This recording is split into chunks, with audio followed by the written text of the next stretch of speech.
domínio da mente e da memória. Domine os segredos íntimos de sua mente e memória e viva todo o seu potencial. Episódio de hoje: uma visão geral do corpo, mente e essência. No episódio anterior, aprendemos técnicas simples que podem ser usadas para melhorar sua capacidade de aprender conceitos relacionados a exames. Este vídeo está particularmente preocupado com as técnicas que podem ser empregadas para trazer a plena realização do eu interior. Os tópicos a serem discutidos são: o que é o eu interior, como nossa personalidade é moldada pelo ser interior, maneiras de melhorar nosso funcionamento de mente e memória para um melhor estilo de vida saudável.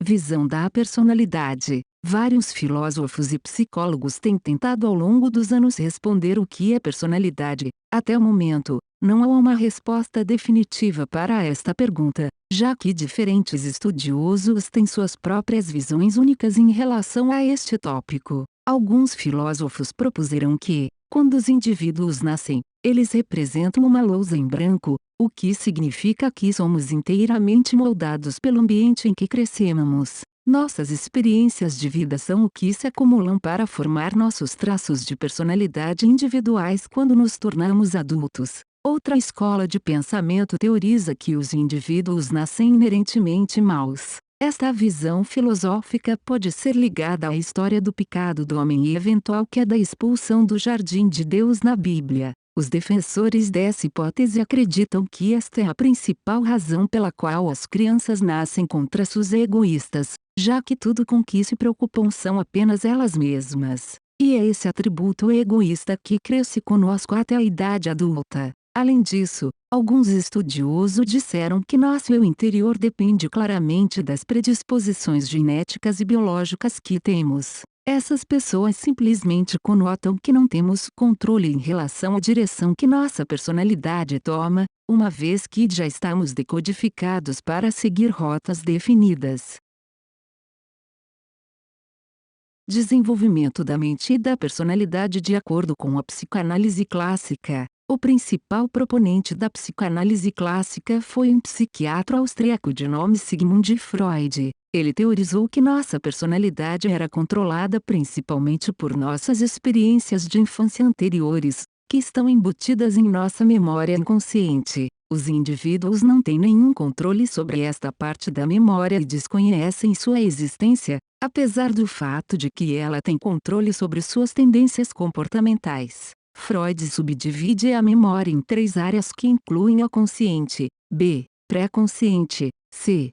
subconsciente, a. memória consciente. São atividades nas quais nos engajamos e temos plena consciência de seus acontecimentos e de nosso envolvimento nelas. Está na ponta do iceberg de Freud e ocupa uma porção muito pequena de todo o pedaço. b. memória pré-consciente. Esse é o tipo de rememoração que só está disponível quando precisamos. Lembramos coisas que só são importantes para nos ajudar a cumprir certas tarefas. c. memória subconsciente. Aqui, Freud propõe que os indivíduos desconhecem totalmente a sua existência e a influência que exerce sobre a nossa memória, apesar de desempenhar o maior papel na formação da nossa personalidade. Por exemplo, uma criança que caiu de uma mesa quando era jovem pode ter uma fobia inexplicável por altura. O adulto não traçaria esse medo a qualquer acontecimento recente em sua vida.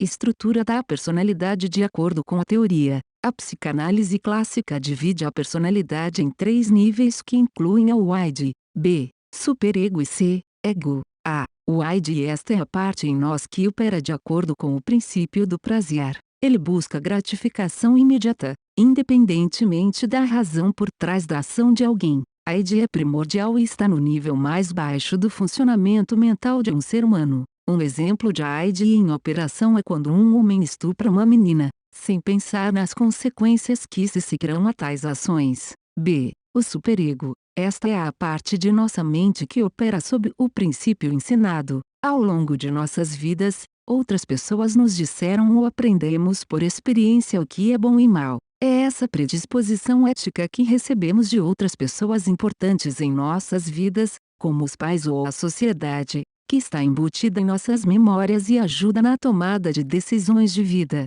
C. O ego, este componente de nossa personalidade, funciona de acordo com o princípio de realidade. Ele verifica e equilibra o superego e o id e está constantemente em conflito com os dois, mas principalmente com a id, e o ego racionaliza as coisas por meio da avaliação de quais ações resultariam, não apenas para o indivíduo, mas também para outras partes que seriam afetadas por essas ações.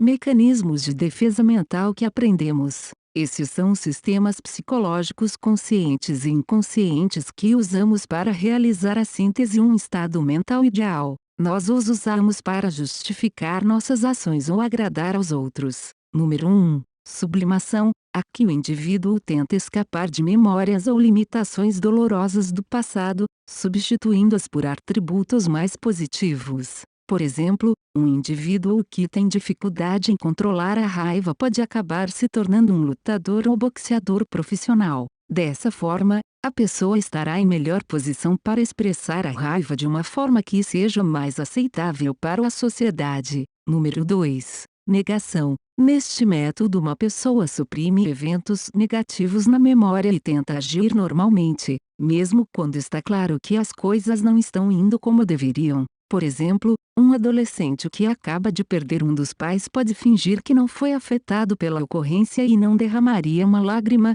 mas continuaria brincando com os amigos e rindo como se as coisas estivessem normais. A verdade só aparecerá nessa pessoa quando os amigos voltarem para suas famílias felizes e a dor de não ter um membro da família por perto se instalar. Número 3. Projeção. As pessoas que usam a projeção como mecanismo de enfrentamento tendem a direcionar suas próprias falhas e limitações para outros objetos menos ameaçadores. Por exemplo, um agressor que não tem um bom desempenho nas aulas e é maior em compostura do que outros que estão indo bem pode assediá-lo sem motivo aparente. Ou alguém que acabou de receber uma carta de demissão do trabalho pode chutar o gato do vizinho para aliviar o estresse, mesmo que o gato não tenha qualquer correlação direta com esta carta de demissão. Número 4. Ampliação. Neste processo, um indivíduo tende a ver certas ocorrências com grande ou menor luz do que deveriam ser visualizadas no sentido real. Por exemplo, quando diagnosticado com câncer, a lupa pode falsamente colocar em mente que o câncer não é tão sério e ele ou ela acabaria por se curar, mesmo sem procurar o tratamento adequado. Essa pessoa deixa de lado o fato de que o câncer pode ser fatal se a consulta médica imediata não for procurada.